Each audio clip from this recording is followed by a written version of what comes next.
In math, it's common to have to repeat the same operation over and over again.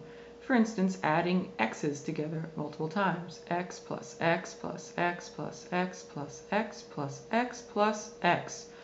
This, of course, gets very tiring, and takes a long time to write out.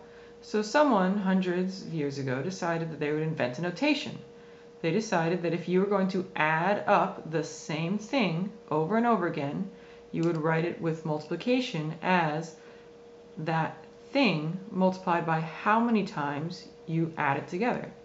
Here we add x together 1, 2, 3, 4, 5, 6, 7 times. So our notation is this equals 7x. And then, of course, you might multiply that thing together many, many times. Here we multiply x together 1, 2, 3, 4, 5, 6, 7. So a new notation has to be invented. We're going to say that x, that thing that is being multiplied many times together, is going to be multiplied together 7 times. So we use a small 7 in the top as a superscript.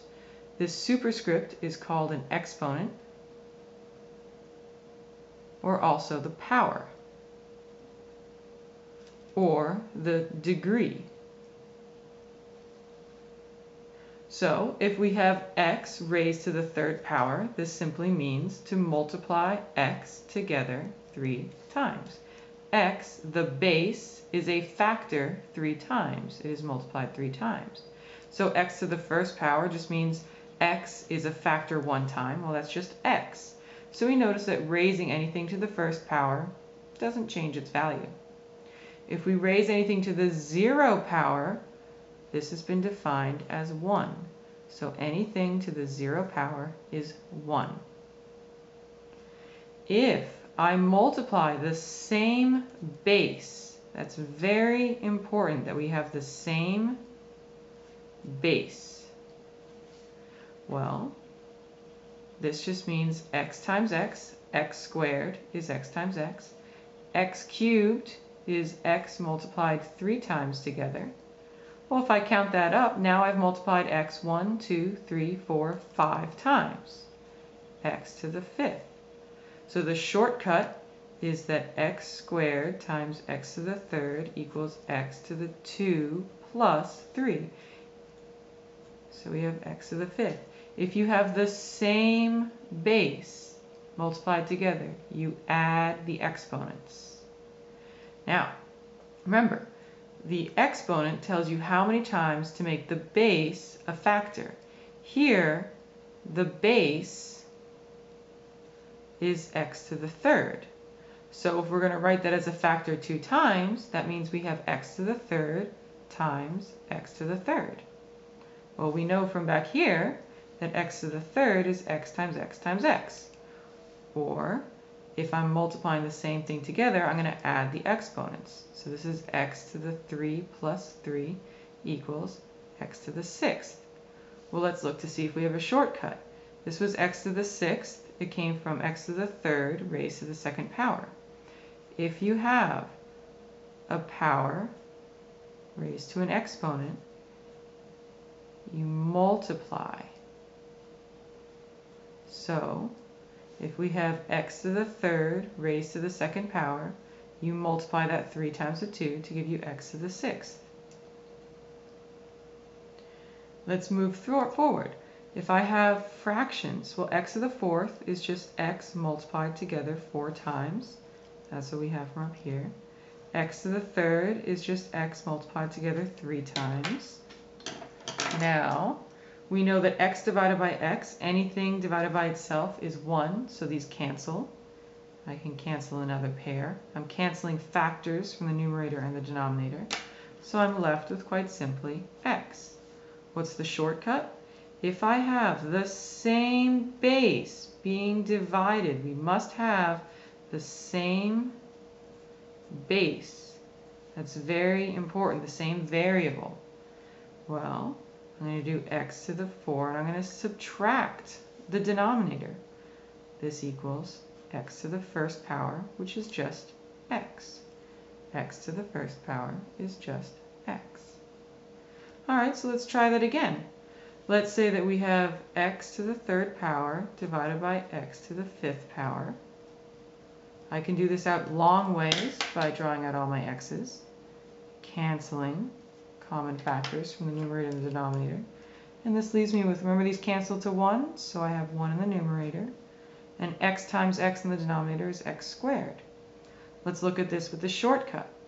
If I have x to the third over x to the fifth, this is x to the 3 minus 5. This is x to the negative 2. Ooh, we have a negative exponent. That's new.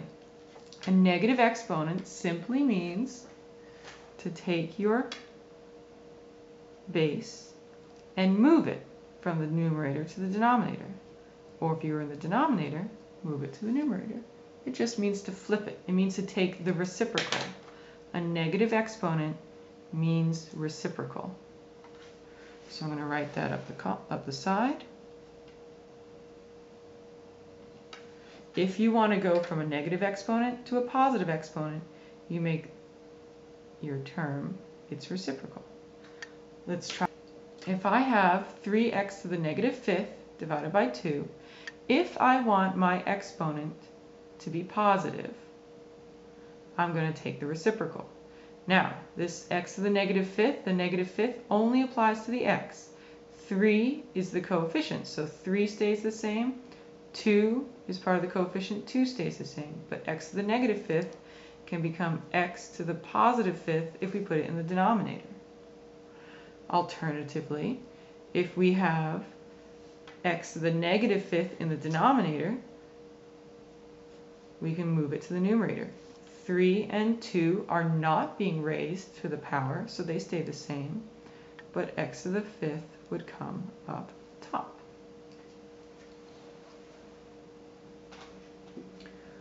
So, now let's take an example problem. What if we have multiple exponent rules at once?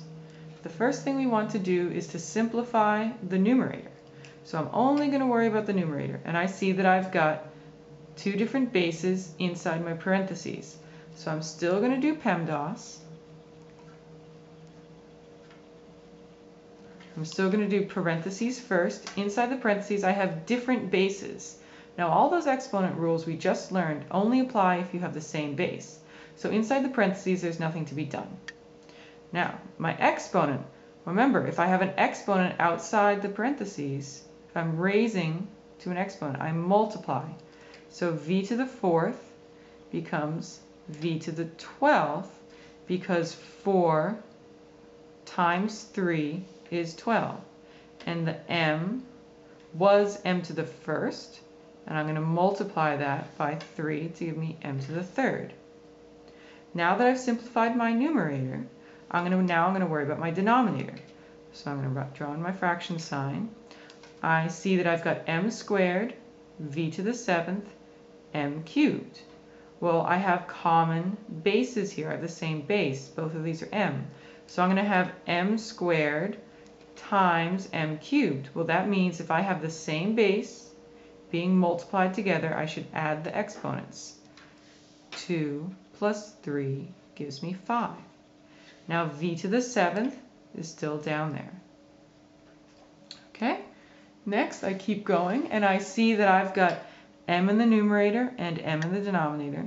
I've got v in the numerator and v in the denominator, so I can cancel some common factors.